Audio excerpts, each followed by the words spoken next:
Alrighty, so what we're going to be looking at next is adding a little bit of paint to this. Now, painting in ZBrush is genuinely quite fun. What we're going to do first of all is come over to our subtool menu, and if you have a look at your subtool, you've got loads of little markers next to them. Yeah, so you've got this little downward arrow, you've got two little moons, and then you got a little moon that's being solar eclipsed, and then that one where they're all crashing into each other. They're booleans. We don't need to worry about those right now. What I want you to do is turn on the little paintbrush right by that eye. Yeah.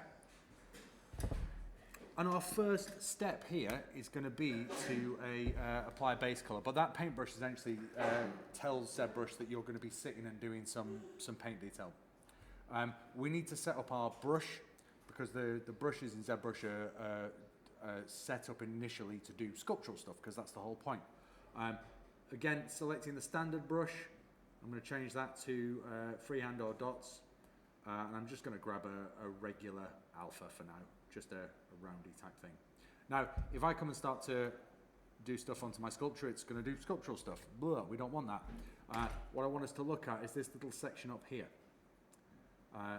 What we want to turn off is Z sub or Z add, so that is blank. Now if I come down here, it doesn't feel like it's doing anything, which is great. That's what I want it to do.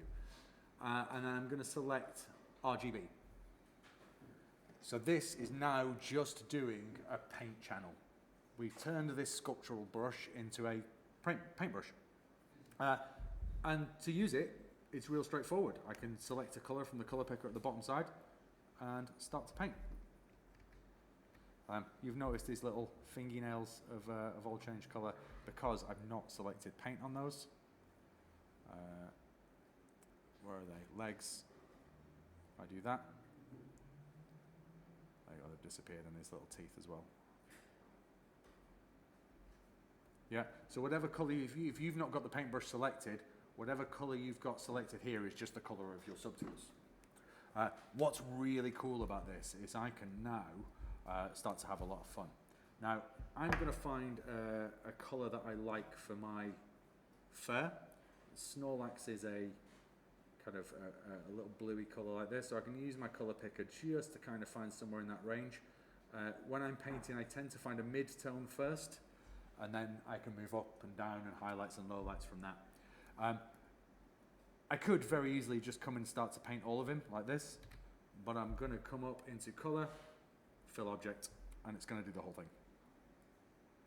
I can then kind of go and do the same thing for any other parts, but my first pass. Now I want to get like a little bit of a pinky fleshy color for his belly and his face, and change that.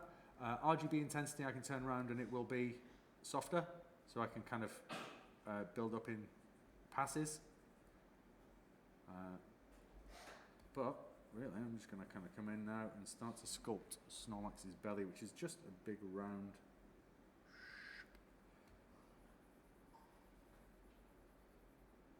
Same rules apply to all of this. If I do a bigger brush, it's going to be a bigger move.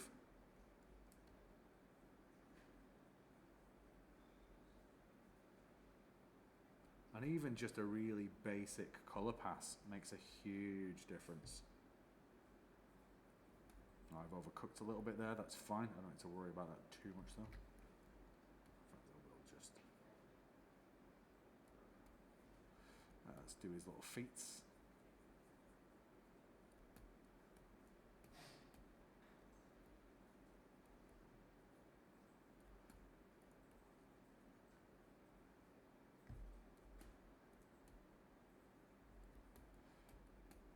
What I really enjoy about this is once I've kind of done this first little pass, I can then get into some really nice nitty-gritty detail of stuff. Oh, he is.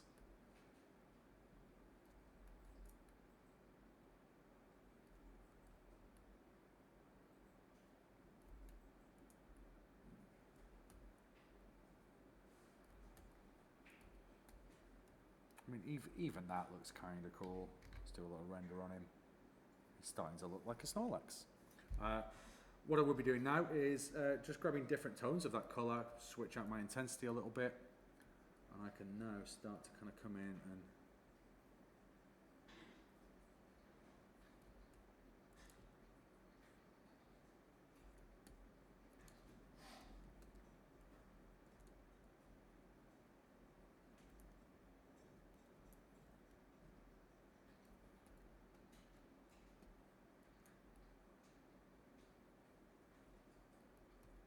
again, switching down that intensity, the RGB intensity is kind of like your opacity in something like Photoshop.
I didn't like that.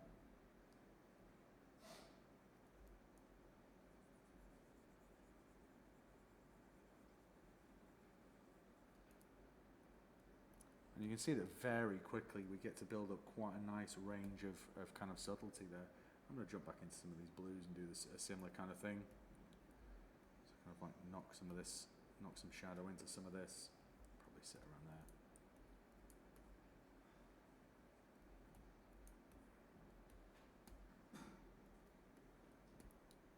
This for me feels very much like painting with kind of like a really fat airbrush. Too aggressive.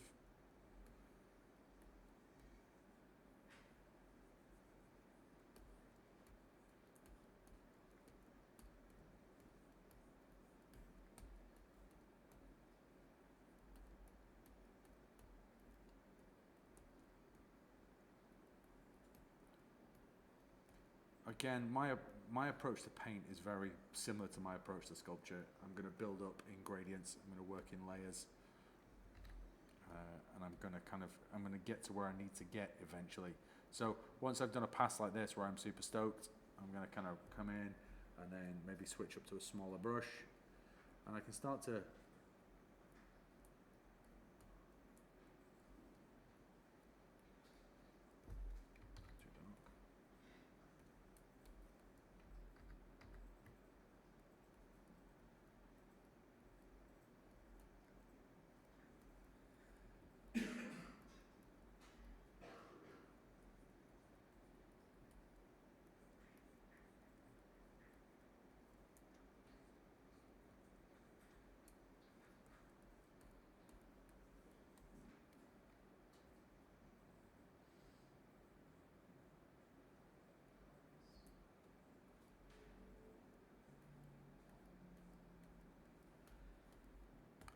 and you can start to build up in layers. Now, what's great about this is alphas are still really useful here.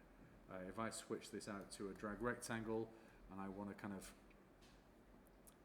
let's say we wanted to give him a little bit of kind of mottling in his fur, what I can do, switch that intensity, let's go down to a darker blue.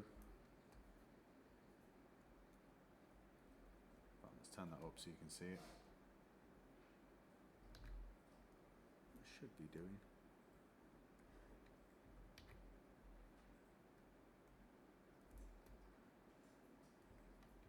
Alpha's not registering at all.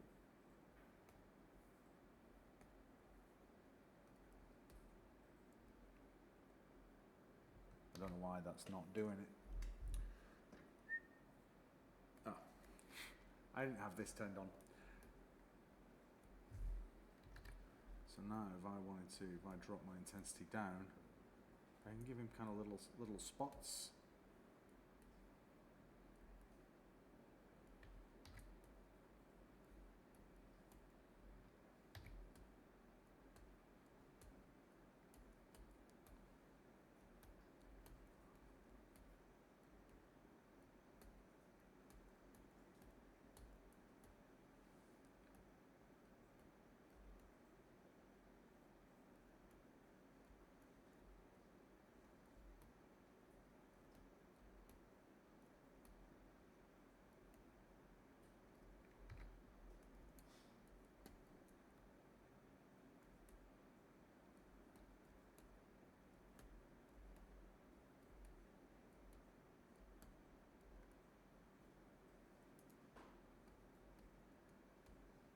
start to blend some of those things together again, maybe do like a little switch up of that.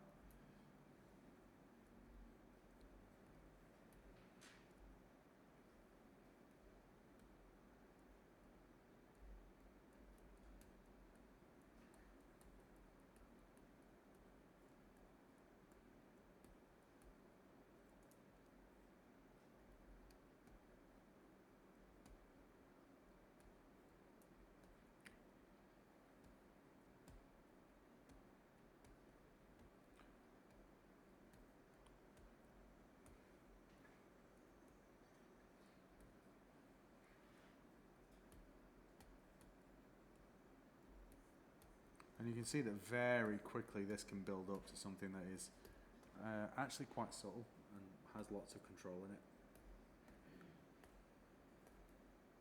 Let's pop this down in the shades here.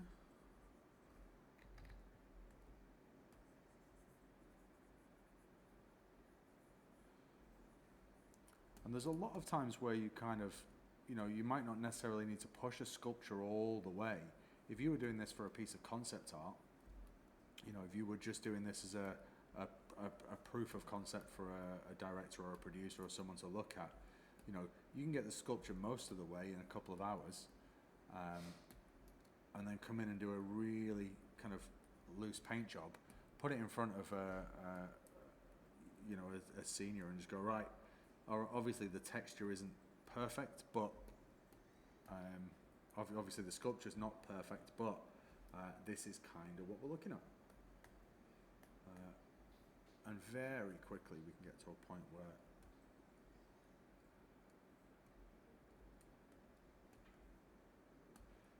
it looks pretty great.